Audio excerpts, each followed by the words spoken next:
Assalamualaikum warahmatullahi wabarakatuh. Kembali lagi di channel Emak Saufa.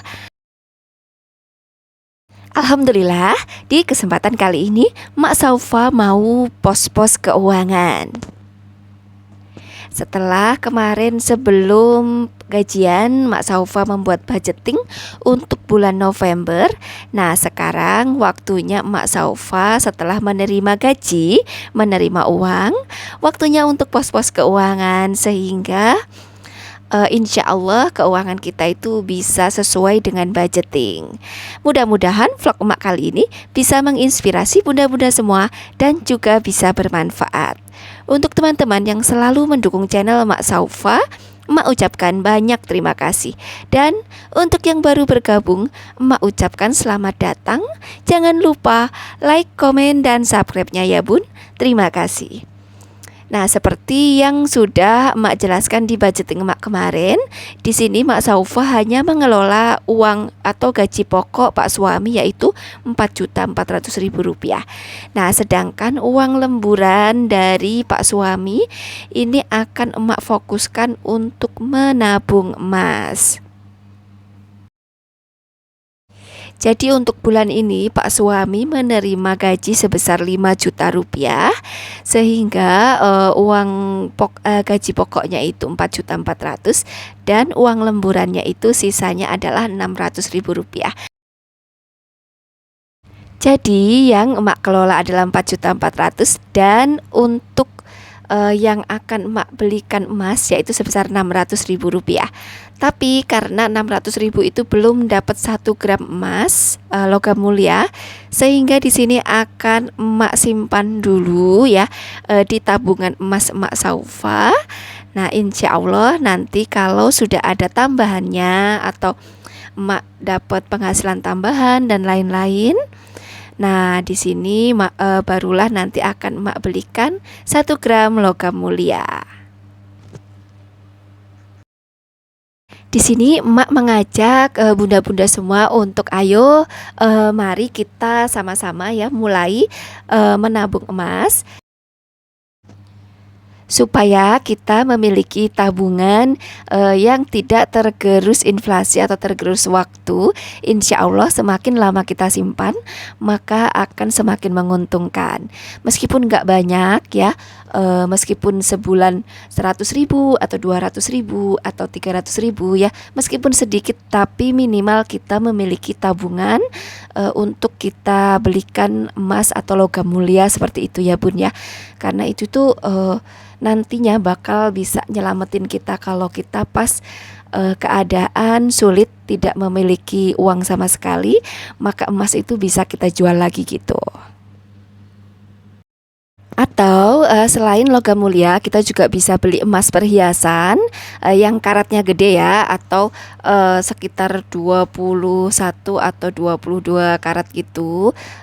Jadi nantinya kalau dijual itu bakal ngikutin pasar. Tapi kalau yang karatnya kecil atau emasnya itu rendah, nantinya itu bakal ngikutin surat aja gitu ya. Jadi nggak ada untungnya, malah nanti dapat potongan. Jadi kalau mau beli emas perhiasan juga boleh-boleh saja.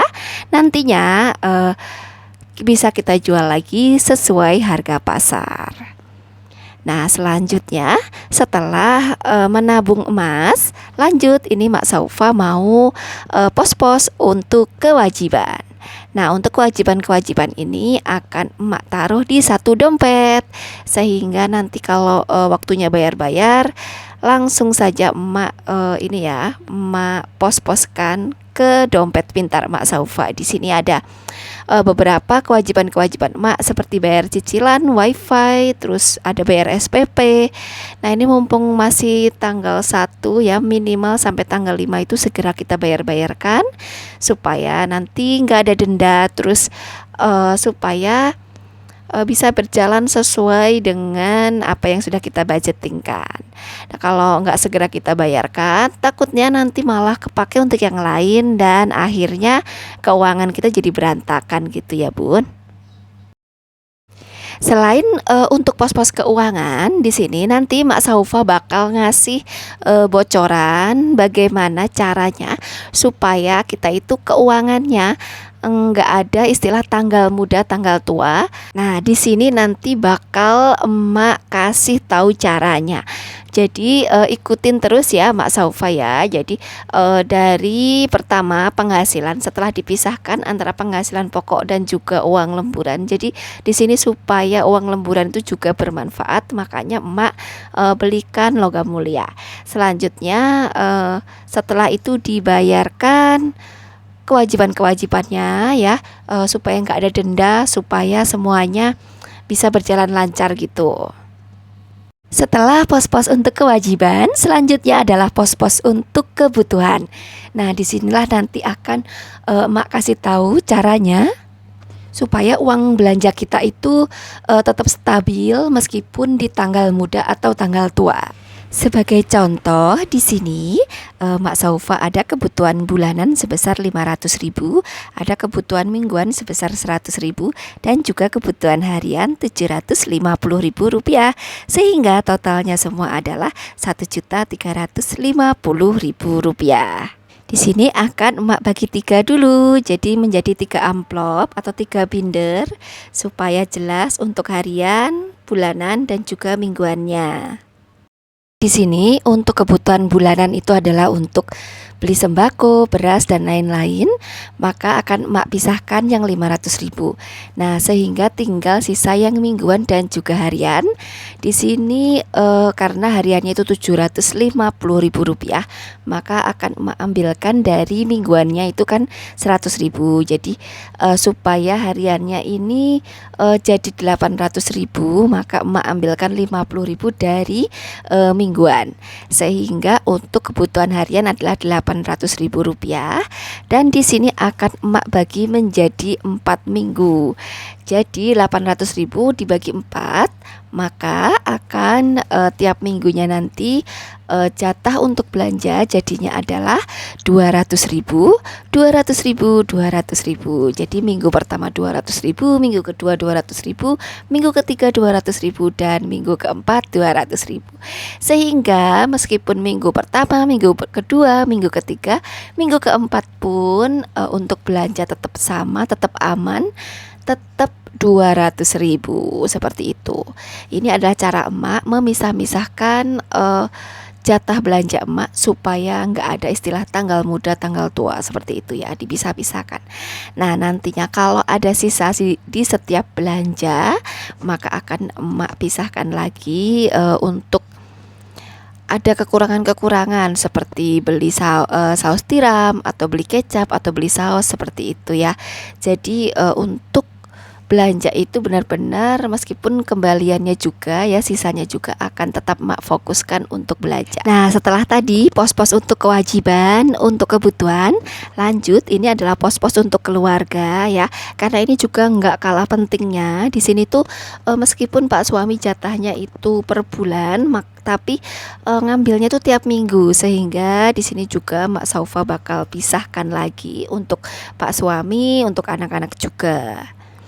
Nah, kalau jajan anak-anak juga bunda-bunda pengen tetap aman, bisa ya dibentuk seperti metode mingguan seperti itu tadi.